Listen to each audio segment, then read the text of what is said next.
गिबियावनो नायगिरि बिथांमोननिसिम बयनिसिमबो खुलुमनाय थाबाय। माइनाव आफादनि बे सनितपुर जिल्लानि खुंगा 6थि सांग्रांथि मेल दा बेहाय आंबो बाहागो लाफैदों। गोजोननाय मोनदों। बे राङापारा बियाबनि जि माइनाव बिथांमोन गोबां लोब लोबै फैनानै बिथांमोना गंफ्रोमबो गामिनिफ्राय बाहागो लाफैदों। बेखौ नुनानै खोब गोजोननाय मोनदों आरो बाहागो बिथांमोनजों सावरायनायाव बाहागो लाफैदों। जोङो बाथौ धोरोमारि हिसाबै जों बिमा माहारिफोरखौ जायखिजाया न'खरनि बिहामजोखौनो माइनाव होननानै बुंनाय जायो। दा सासे माइनाव जानो थाङोब्ला मोनफ्रोमबो बिथिङाव आखल आखुनिफ्राय लानानै गावनि राव फाव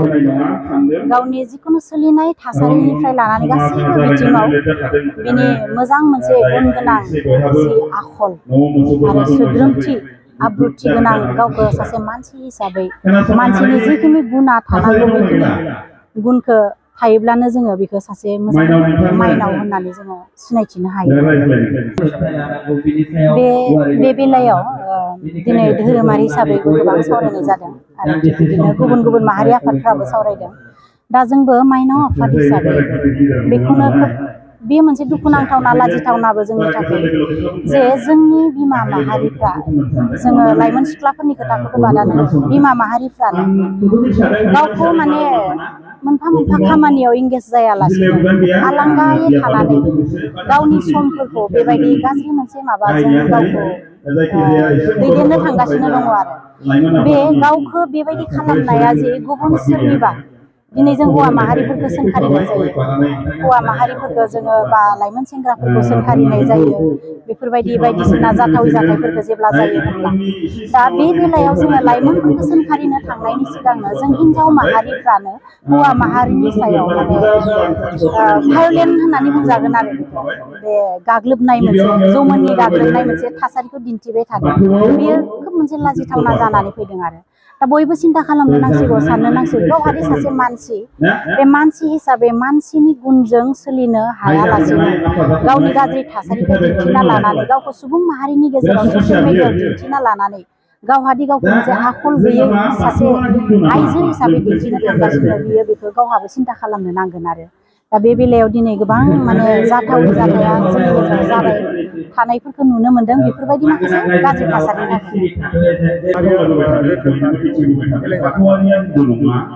बे बेलाखौ गोथौयै साननानै नायनो थाङोब्ला जोङो बिमा माहारिनोल' नङा न'खरनि गासैबो दिथागिरि बिमा बिफाजों लोगोसे न'खरनि साफ्रोमबो दिथागिरिफोरनि नोजोरा एसे आंखाल जादों होननानै जों सानो आरो नैबेबो मोनसे खोथा दिनै गले गले बुंनाय जादों बा साननानै मोननाय जादों जे धोरोमनि बाथ्रा आरो धोरोमसालियाव हाबनाय इसोरनि बाथ्रा सावरायनायनि गेजेरजों सासे गथ'खौ जोङो उन्दैनिफ्रायनो थिग खालामबोनायमोनब्ला दिनै नैबेखिनि थासारियाव बिसोरो गोजोमनाय नङामोन आरो दा बेखौ खालामनो थांनायाव जोङो लाइमोनफोरखौल' दुसिब्ला जानाय नङा। जोङो न'खरनि दिथागिरि बिमा बिफा आरो समाजनिबो मोनसे माबाया जोंहा बेहाय गोहोम खोख्लैदों होननानै बुंजागोन। आं खावलायगोन जे दिनैनि जि लाइमोनफोर बे लाइमोनफ्रा गावबा गावनि मानसि जिउखौ जिउआव जोनोम मोननाय बे खनसेल' बेसेबांबा बेसेन गोसा जिउखौ आद्रि खालामाब्लानो गावखौ साफा साफा सोद्रोमथि सुबुं बानायनो आरो गावनि जिउखौ दैदेननो आरो गावनि इयुनखौ गावनि न'खरखौ दैदेनहैनो हानाय साफा गोग्गो सुबुं बानायनो थाखाय धोरोमसालियाव हाबनो नांगोन। इसोर सिबिनाय हुदाया थानो नांगोन। न'खरनि बिमा बिफा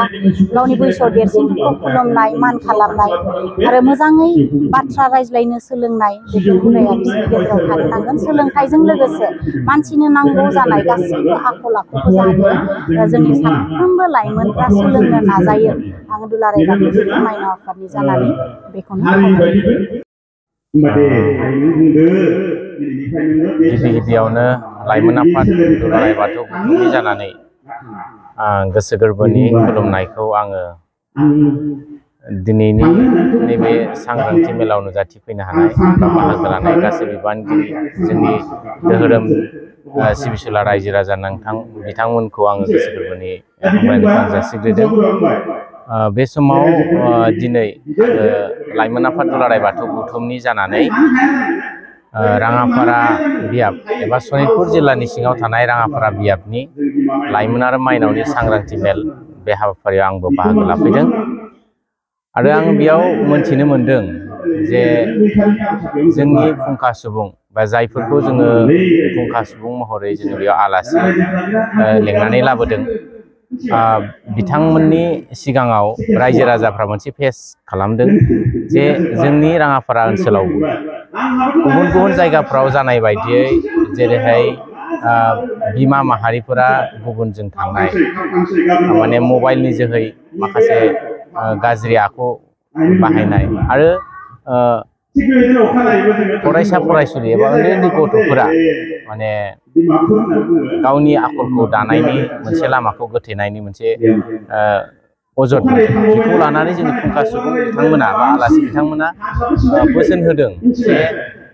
सासे बिमाया जुदि गावखौनो सामलायनो हायाब्ला जोंनि गथ' गथायफोरखौ जों माबोरैजाय जों थिग खालामनो आरो जों गथ' गथायखौ मोजां खालामोब्लासो जोंनि इयुना मोजां जागोन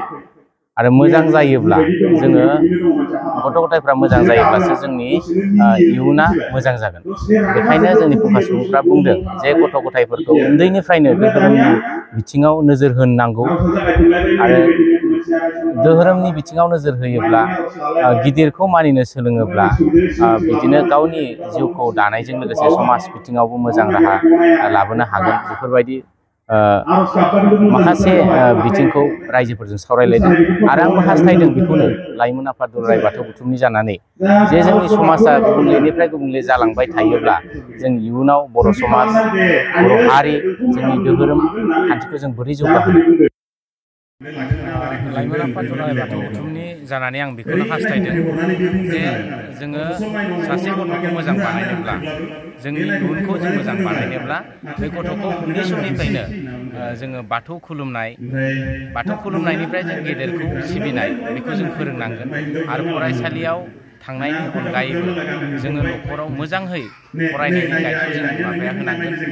बेखौ आं हास्थायो सासे बिमायानो जुदि गावनो गावनि थासारिखौ लाबोनो हायाब्ला जोङो जेबो राहाखौ लानो हानाय नङा बेनिखायनो आं हास्थायो सासे गथ'नि बिगोमाया बिमायानो आरो बिमा आरो बिफाया बे गथ'खौ नोजोर होनांगोन दिनैनि लाइमोनफ्रा धोरोमाव बावसोमनाया गोबां गुगालांगासिनो जेनेबा बाहागो लाया धोरोम बिथिङाव माबोरै बेयावथ' जोङो थोंजोङै जोङो मोनथिनो हायो जे लाइमोनफोरा धोरोमनि बिथिङाव जे